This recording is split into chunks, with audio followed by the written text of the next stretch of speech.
जय Hind and hello guys, स्वागत है आपका आपके अपने यूट्यूब चैनल ज्ञानदेह होस्ट में। और इस वीडियो में मैं बात करने वाला हूं RRB railway group D online form 2026 के बारे में, जहां पर आपको बताऊंगा कि कैसे आपको लास्ट डेट में अपने फॉर्म को फिल करना है। क्योंकि गाइस यहां पर लास्ट डेट की वजह से एक बार फिर से आपके सामने आधार वाली प्रॉब्लम आ चुकी है। आधार वाली प्रॉब्लम से मतलब है कि जब आप यहां पर इस वाले स्टेप पर आते हैं जहां पर आपको आपका आधार नंबर देना होता है और फिर अपने बैंक अकाउंट को लिंक कराना होता है, तो बहुत सारे कैंडिडेट यहाँ पर उस ऑप्शन को नहीं देख पा रहे हैं। तो मैं आपको बता दूं कि ये ऑप्शन हटाया नहीं है। बहुत सारे कैंडिडेट को लग रहा है कि ये ऑप्शन हटा दिया गया, बट ये हटाया नहीं है। ये वेबसाइट का सर्वर डाउन होने की वजह से लोड ही नहीं हो पा रहा है। जब मैंने अभी यहाँ पर इस टाइम इसको लोड करके देखा, मैं आपको पहले रियल टाइम दिखाता हूँ कि किस वक्त मैं ये वीडियो रिकॉर्ड कर रहा हूँ। आप देख सकते हैं 12:36 हुए हैं और इस वक्त मैं यहाँ पर लेटेस्ट अपडेट के साथ में सभी प्रॉब्लम के हल सहित ये वीडियो आपके लिए स्पेशली बना रहा हूँ ताकि आपको पूरा प्रोसेस बता सकूँ। चलिए यहाँ पर आपको बताता हूँ कि ये वाला ऑप्शन हटाया है या फिर आपके सामने लोड नहीं हो रहा है।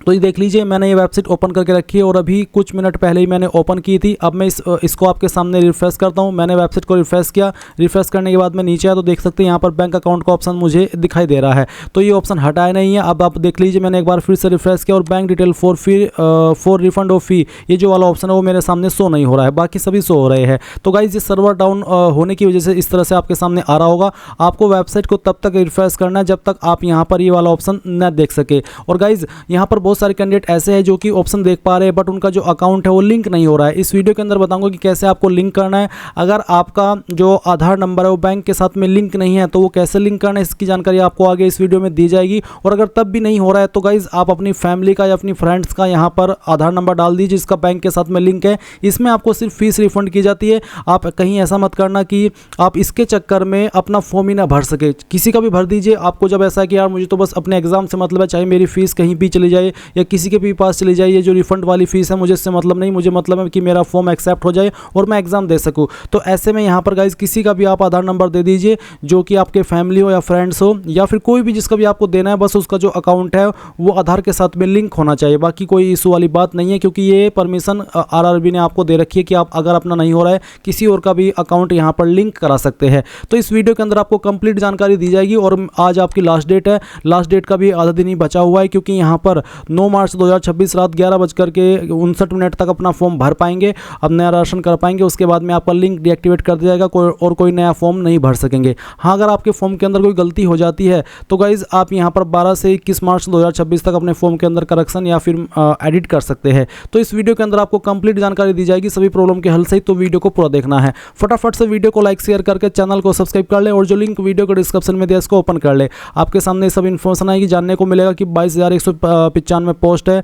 और ये आपके पास आखिरी मौका है। अगर अब नहीं तो फिर कभी नहीं, क्योंकि बहुत सारे ऐसे कैंडिडेट होंगे जिनकी लास्ट डेट जिनकी जो एज है वो निकलने वाली होगी। तो ऐसे में बहुत ही ज़रूरी हो जाता है कि आप ये फॉर्म इसी बार में भर ले। फीस यहाँ पर जनरल ओबीसी डब्ल्यूएस के लिए 500 और बाकी कैटेगरी के लिए 250 है। जहाँ पर जब आपका एग्जाम हो जाएगा आपको 400 रुपये फीस रिफंड होगी जनरल ओबीसी डब्ल्यूएस को, और बाकी कैंडिडेट को पूरी की पूरी फीस यानी कि 250 के 250 रुपये फी रिफंड कर दिए जाएंगे।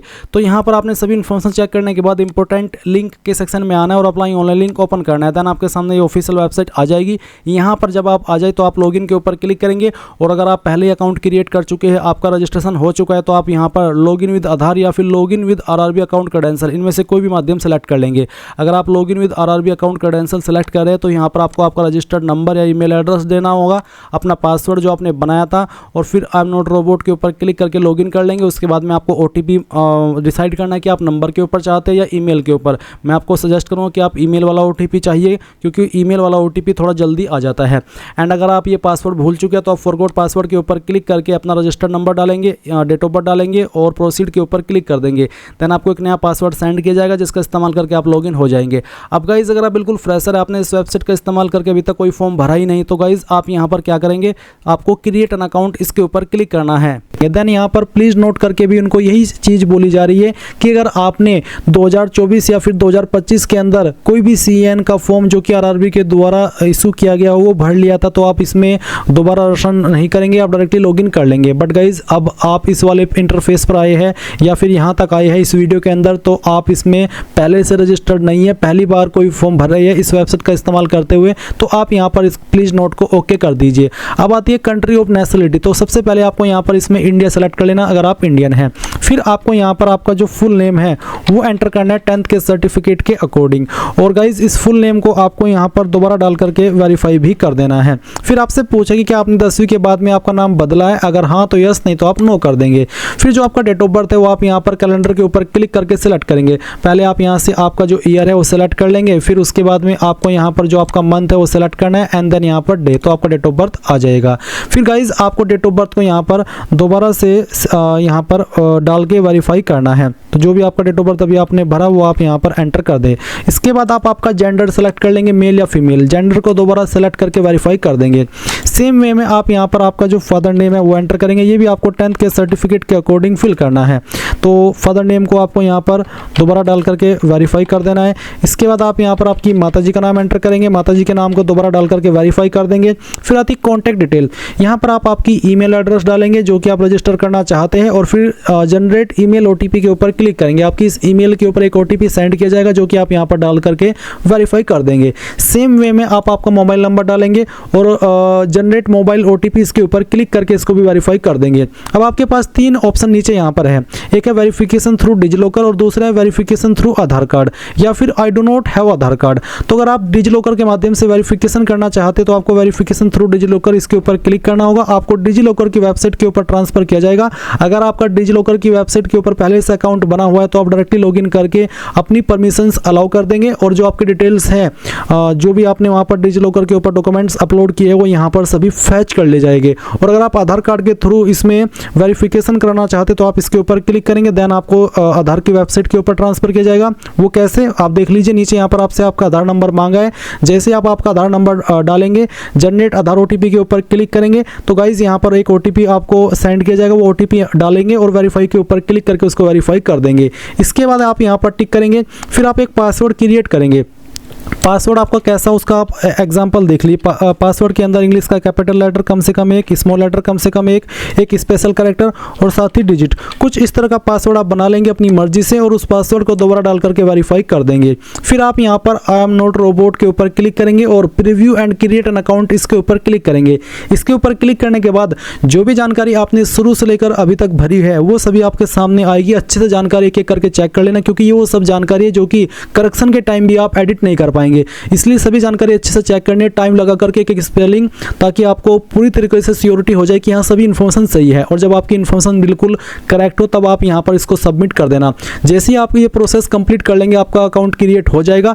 अब आप यहाँ पर इस वाले इंटरफेस पर आएंगे और लॉगिन करेंगे। लॉगिन करने के लिए आपके पास यहाँ पर 2 विकल्प हैं। एक है आधार वाला, अगर आपने आधार के थ्रू वेरिफिकेशन किया है तो आप यहाँ पर लॉगिन विद आधार सेलेक्ट करके आपका वो नंबर डालिए जो आधार के साथ में लिंक है और जनरेट आधार ओटीपी के ऊपर क्लिक कीजिए और जो ओटीपी आएगा वो यहाँ पर डाल करके आई एम नॉट रोबोट के ऊपर क्लिक करके लॉगिन हो जाइएगा। अगर इसमें कोई इशू आ जाता है तो आप login with RRB account credential इसके ऊपर क्लिक करना, आपका रजिस्टर्ड नंबर या ईमेल एड्रेस यहाँ पर डालना और जो पासवर्ड अभी आपने बनाया अपनी मर्जी से वो यहाँ पर डालना और फिर यहाँ पर आई एम नॉट रोबोट के ऊपर क्लिक करके लॉगिन के ऊपर क्लिक करना। इसके बाद में गाइज आपके सामने यहाँ पर ओटीपी सेंड करने का विकल्प आएगा। आपको सेलेक्ट करना होगा कि आप ओटीपी ईमेल पर चाहते हैं या फिर नंबर पर, जो भी माध्यम आप सेलेक्ट कर लेते हैं उसी के ऊपर आपको ओटीपी सेंड किया जाएगा। वो ओटीपी आप यहाँ पर डालेंगे और लॉगिन के ऊपर क्लिक कर देंगे। कई बार ओटीपी आने में थोड़ा लेट हो जाता है, इसलिए आपको थोड़ा सा वेट कर लेना है।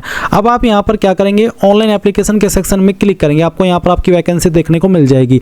कुछ कैंडिडेट यहाँ पर इसमें प्रॉब्लम फेस कर रहे हैं कि उनके सामने दिल्ली जोन नहीं आ रहा है। तो गाइज जिन कैंडिडेट के सामने यहाँ पर दिल्ली जोन नहीं आ रहा है उनको यहाँ पर इसमें चंडीगढ़ जोन से अप्लाई कर लेना है, क्योंकि यहाँ पर दिल्ली जोन का जो एक सब कॉन्टिनेंट जोन है वो यहाँ पर चंडीगढ़ माना जाता है। प्रीवियस भर्ती में भी कुछ ऐसा ही हुआ था। तो यहाँ पर अगर आपको दिल्ली जोन में अप्लाई करना है तो आप चंडीगढ़ सेलेक्ट कर लेना। अब चलिए यहाँ पर आपको जिस भी जोन में अप्लाई करना है आपकी चॉइस के अकॉर्डिंग वो आप सिलेक्ट कर ले, फिर यहाँ पर टिक कीजिए और उसके बाद में नेक्स्ट के ऊपर क्लिक कीजिए। अब यहाँ पर आपके सामने कुछ ऐसा इंटरफेस आ जाएगा। गाइज मैं आपको बता दूं कि मेरा पहले से इस वेबसाइट के ऊपर OTR हो रखा था, मैंने पहले से अपना अकाउंट बनाया हुआ था, तो मेरी जानकारी यहाँ पर कुछ वहाँ से फैच कर ली गई है। अगर आप पहली बार इस फॉर्म को भर रहे हैं इस वेबसाइट का इस्तेमाल करते हुए तो आपको सभी जानकारी यहाँ पर भरनी होगी। जैसे कि यहाँ पर एक विकल्प है मैरिटल स्टेटस, तो आप मैरिड हो या अनमैरिड हो, जो भी आपका स्टेटस है वो आप सेलेक्ट कर लेना। रिलीजन आपका क्या है, हिंदू, मुस्लिम, क्रिश्चियन, सिख, बुद्धिस्ट, जो भी है वो आप सेलेक्ट कर लीजिएगा।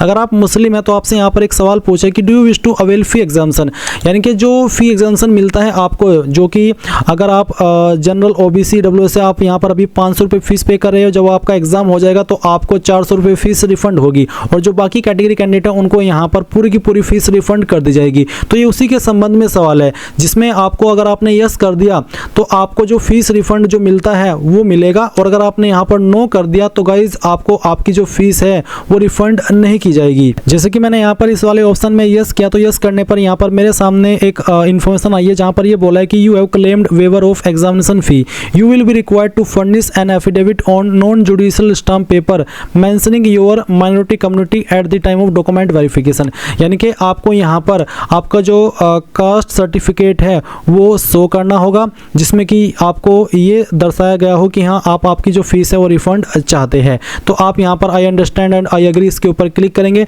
अगर यहाँ पर आप do you wish to avail fee examination में नो कर देते हैं तो गाइज आपको जो फीस रिफंड होती है आपके एग्जाम के बाद में वो फीस रिफंड नहीं होगी। इसलिए आप यहाँ पर सभी कैंडिडेट, अगर आपके सामने ये ऑप्शन आए तो आप इसमें यस करना। फिर जब आपका एग्जाम हो जाएगा तो जनरल, ओबीसी, डब्ल्यूएस को 400 रुपये फीस रिफंड होगी, और जो बाकी कैटेगरी कैंडिडेट हैं उनको यहाँ पर जो पूरी की पूरी फीस है वो रिफंड कर दी जाएगी।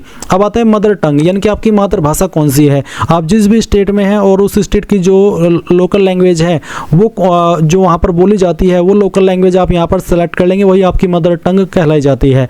अब आता है choice of language for examination, आपकी जो एग्जाम है वो आप किस लैंग्वेज में देना चाहते हैं, इनमें से जो भी लैंग्वेज आप सेलेक्ट कर लेंगे फिर इसी लैंग्वेज में आपको एग्जाम देना होगा। फिर आता है permanent visible mark of identification, आपकी बॉडी के ऊपर ऐसा निशान जिससे आपकी बॉडी की पहचान होती है, निशान आपकी बॉडी के ऊपर कहीं पर भी हो सकता है, तो इस निशान के बारे में आपको यहाँ पर लिख देना है, और ये निशान आपका जलने का, कटने का, बर्थ मार्क कुछ भी हो सकता है। फिर दूसरा मार्क है, अगर आपकी बॉडी के ऊपर एक से ज़्यादा निशान है तो आप दूसरे निशान के बारे में यहाँ पर लिख दीजिए।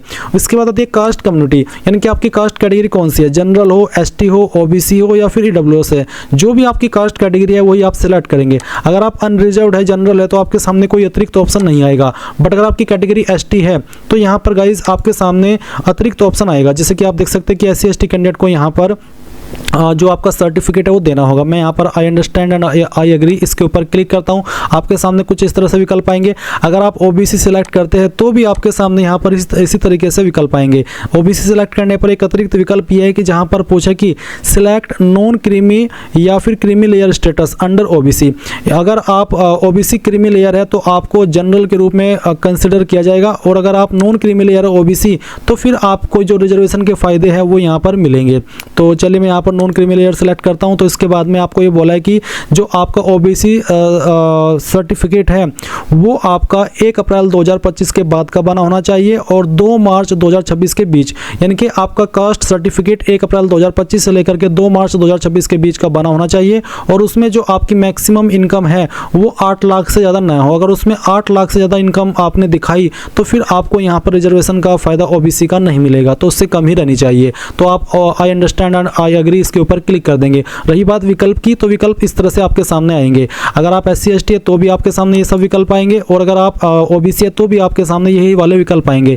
जहां पर पूछे नेम ऑफ द कास्ट, अब जो आपका सर्टिफिकेट है वो आपका सेंट्रल का बना होना चाहिए, क्योंकि गाइज ये भर्ती सेंट्रल गवर्नमेंट की है। अभी आप वीडियो के अंदर एक सेंट्रल का कास्ट सर्टिफिकेट देख रहे हैं जो कि ओबीसी का है। इसमें यहाँ पर आपको मैं ये चीज़ एक्सप्लेन करूंगा कि कहाँ पर क्या जानकारी लिखी होती है।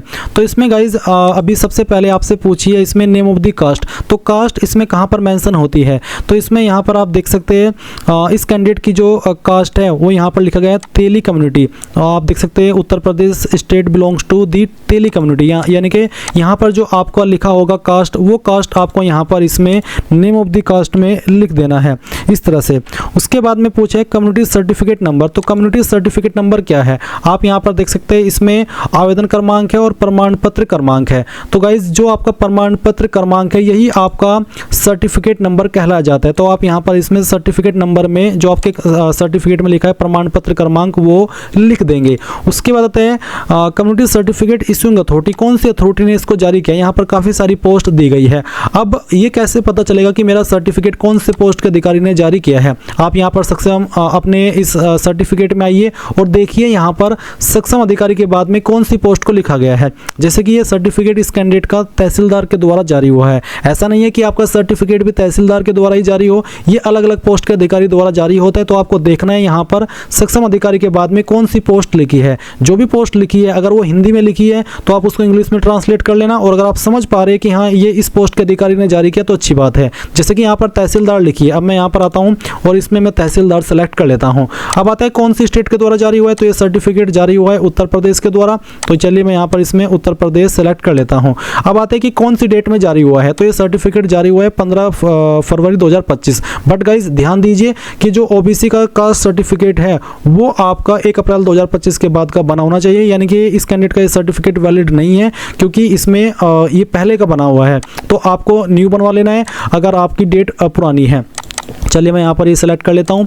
इसके बाद गाइज आप यहाँ पर नीचे की तरफ आएंगे और आपकी जो एड्रेस की इन्फॉर्मेशन है वो देंगे। तो इसमें यहाँ पर आपको पहले आपका प्रेजेंट एड्रेस फिल करना है, जैसे कि आपकी स्टेट सेलेक्ट कर लेनी है, आपकी डिस्ट्रिक्ट सेलेक्ट कर लेनी है, एड्रेस क्या है वो कंप्लीट आपको एड्रेस के सेक्शन में डाल देना है। आपका नियरेस्ट सिटी या फिर मेजर टाउन कौन सा है वो आप यहाँ पर भर देंगे और अपना पिन कोड भी डाल देंगे। नीचे एक लाइन है कि tick if permanent address is same as present address, यानी कि अगर आपका परमानेंट एड्रेस और प्रेजेंट एड्रेस सेम है तो आप इस बॉक्स को टिक कर देना, अगर अलग है तो अनटिक करके अलग से इस तरफ अपना परमानेंट एड्रेस फिल कर लेना। बट मेरा सेम है तो मैंने इसको टिक कर दिया। इसके बाद आप पहले इस जानकारी को सेव कर देंगे और फिर नेक्स्ट के ऊपर क्लिक करेंगे। इसके बाद आपके सामने यहाँ पर डिक्लेरेशन आएगा जहां पर बोला है कि I hereby consent that my refund may be credited to the bank account linked with my mentioned Aadhaar number. ये जो इसमें एक इस तरह का एक विकल्प आ रहा है या कह लीजिए कि ऑप्शन आ रहा है, ये पहले नहीं आ रहा था जब आपके आरआरबी ग्रुप डी के ये फॉर्म स्टार्ट हुए थे। ये बाद में चेंजेस किया गया है जिसमें कि यहाँ पर आपको बेसिकली ये कहा जा रहा है या फिर कह लीजिए कि मैं अपना कॉन्सेंट दे रहा हूँ कि जो मुझे रिफंड मिलेगा, जो कि मैंने वीडियो की शुरुआत में आपको बताया था कि SC ST कैंडिडेट को जो 250 रुपये फीस पे करनी होती है पूरी पूरी रिफंड की जाएगी जब उनका CBT हो जाएगा, यानी कि उनका एग्जाम हो जाएगा, चाहे वो पास करे चाहे फेल करे। और जो बाकी कैटेगरी कैंडिडेट 500 रुपये फी पे करे उनको 400 रुपये फीस रिफंड होगी। तो ये उसी के संबंध में जहाँ पर ये कहा जा रहा है कि मैं अपना कंसेंट दे रहा हूँ कि मुझे जो मेरा रिफंड है फीस का वो मेरे उस बैंक अकाउंट के अंदर दिया जाएगा जो कि मेरा आधार नंबर के साथ में लिंक है। क्योंकि आप जब अपना कोई बैंक अकाउंट ओपन कराते तो उसमें आपको अपना आधार नंबर लिंक कराना होता है। तो यहाँ पर यही है कि मैंने अपना जो बैंक अकाउंट है जो आधार नंबर के साथ में लिंक करा रखा है उसके अंदर मुझे अपना रिफंड चाहिए और मैं उसके लिए कंसेंट दे रहा हूँ। तो आप आई अंडरस्टैंड एंड अग्री इसके ऊपर क्लिक करेंगे। तो ये चीज़ आपको समझ में आ गई। अगर आपका बैंक के साथ में आधार नंबर लिंक नहीं है तो गाइस इसको लिंक करा लीजिए क्योंकि उसी में फिर आपको रिफंड आएगा। अब आप यहाँ पर देखेंगे कैटेगरी डिटेल, इसमें यहाँ पर आपसे पूछा कि क्या आप एक सर्विसमैन है, अगर है तो यस, नहीं तो आपको नो करना है। फिर पूछा है कि क्या आप एक विकलांग कैंडिडेट है, अगर हाँ तो यस, नहीं तो यहाँ पर भी आपको नो करना है। फिर पूछे कि is your writing ability affected, basically है कि अगर आपको लिखने में कोई प्रॉब्लम है और आप उसके लिए स्क्राइब चाहते तो यस करेंगे, अगर आप बिल्कुल ठीक ठाक है तो आप यहाँ पर इसमें नो कर देंगे।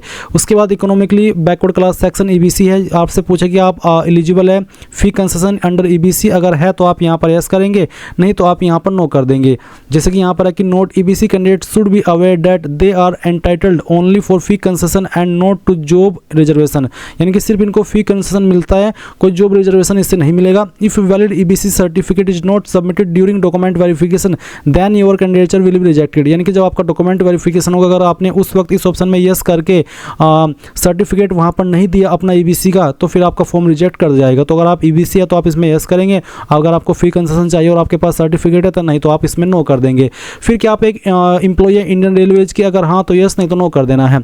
इसके बाद पूछा है कि name of the current department organisation, अगर आप कोई करंट जॉब कर रहे हैं जैसे कि सेंट्रल गवर्नमेंट में, स्टेट गवर्नमेंट में या फिर पब्लिक सेक्टर अंडरटेकिंग में तो आप सेलेक्ट कर लेंगे। अगर आप अभी छोटी मोटी कोई जॉब कर रहे हैं तो आप यहाँ पर नॉट एप्लीकेबल सेलेक्ट कर ले।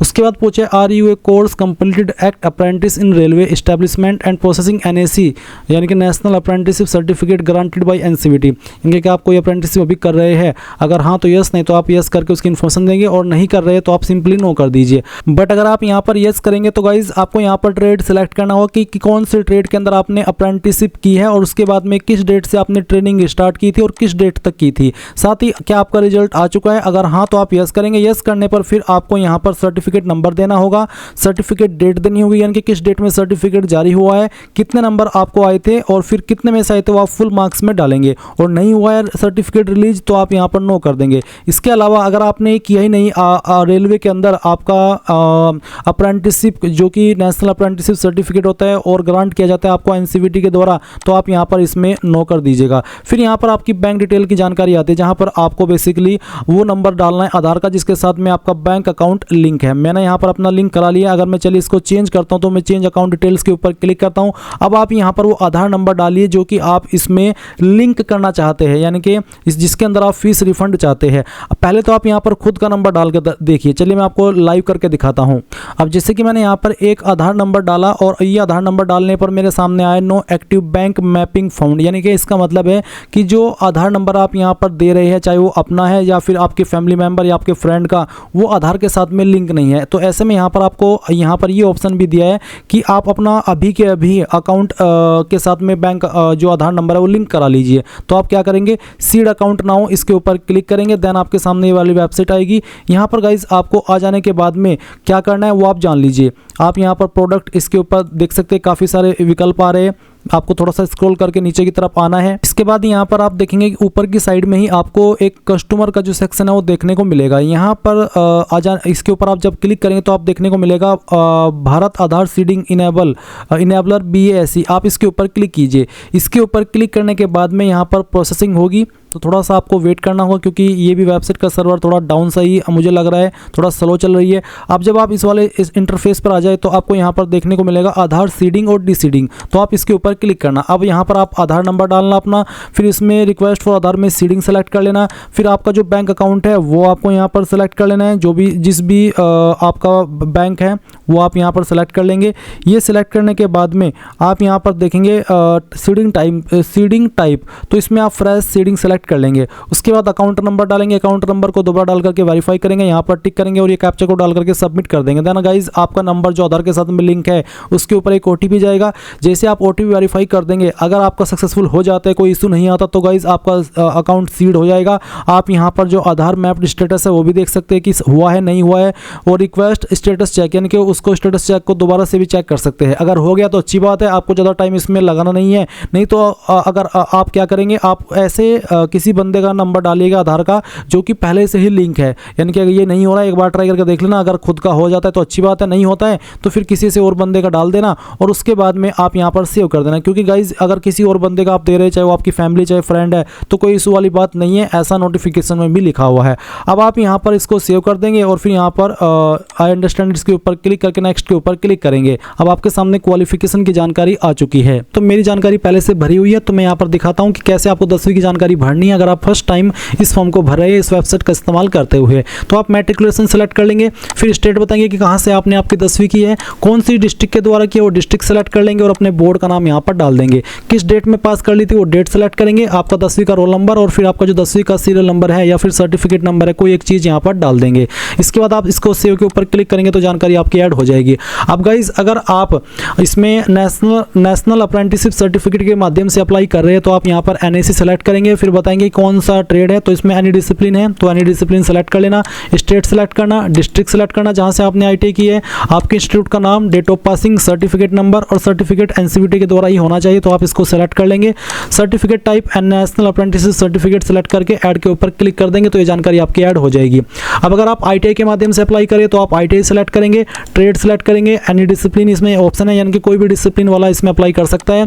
फिर आपकी स्टेट, आपकी डिस्ट्रिक्ट, आपका इंस्टीट्यूट का नाम जहाँ से आपने ITI की है, डेट ऑफ पासिंग, सर्टिफिकेट किसके द्वारा मिला है, NCVT या फिर SCVT वो सेलेक्ट करेंगे और सर्टिफिकेट टाइप आपको बताना है कि नेशनल ट्रेड सर्टिफिकेट है या फिर स्टेट ट्रेड सर्टिफिकेट है, और फिर आप ऐड के ऊपर क्लिक करके इसको भी ऐड कर देंगे। इसके अलावा अगर आप 12वीं की इन्फॉर्मेशन देना चाहते हैं, आपने 12वीं किया तो आप दे सकते हैं। वैसे कंपलसरी रूप में इसमें या तो 10वीं या ITI या फिर NAC यानी कि नेशनल अप्रेंटिसशिप सर्टिफिकेट, बट अगर आप 12वीं की इन्फॉर्मेशन देना चाहें तो आप दे सकते हैं यहाँ पर अगर विकल्प आ रहा है, नहीं तो सिंपल 10वीं की जानकारी भरिए और आगे कुछ और भरने की आवश्यकता नहीं है। अब आप यहाँ पर नेक्स्ट के ऊपर क्लिक करिएगा।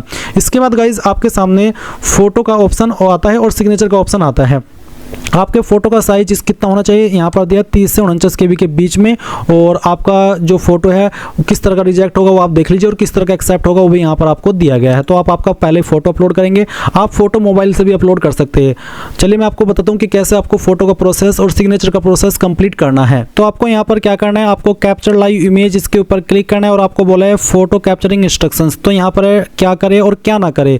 You are allowed to capture only 3 times within 5 minute. 5 minute के अंदर 3 मौके आपको मिलेंगे अपलोड करने के। Sit in a well lit area in front of a light coloured background. Sit at the centre and align your face with the red circle. यानी कि क्या क्या चीज़ आपको करनी है और क्या चीज़ आपको नहीं करनी है वो आपको यहाँ पर बोला गया है। तो कैप्चर लाइव इमेज इसके ऊपर क्लिक कीजिए और आपसे पूछे कि आप जुड़वा है, अगर हाँ तो यस, नहीं तो आप नो करेंगे। नो करने के बाद आप कैप्चर लाइव इमेज इसके ऊपर क्लिक करेंगे और आपको आपका जो फेस है इस वाले बॉक्स के अंदर एडजस्ट करना है। गाइज जैसे ही आपका फोटो अपलोड हो जाए तो आप यहाँ पर आपका सिग्नेचर अपलोड करेंगे। इसका साइज जैसे कि यहाँ पर मेंशन किया गया कि 30 से 49 KB के बीच में होना चाहिए। तो आप ब्राउज के ऊपर क्लिक कीजिए, जहाँ पर आपकी सिग्नेचर की फाइल है वो आपको यहाँ पर सेलेक्ट करनी है और इसको ओपन करना है। आपका सिग्नेचर यहाँ पर आएगा और अगर उसमें कोई इशू हुआ तो आपको एरर दे दिया जाएगा। तो आप यहाँ पर सटीक फाइल सेलेक्ट करेंगे दिए गए इंस्ट्रक्शंस के अकॉर्डिंग, जो कि आपकी रिजेक्ट ना हो। चलिए मैं यह फाइल सेलेक्ट करता हूँ, ओपन करता हूँ। और गाइज अगर आप सही फाइल यहाँ पर सेलेक्ट करेंगे तो इस तरह से आपके सामने आ जाएगी। आप यहाँ पर इस तरह से आपका जो सिग्नेचर है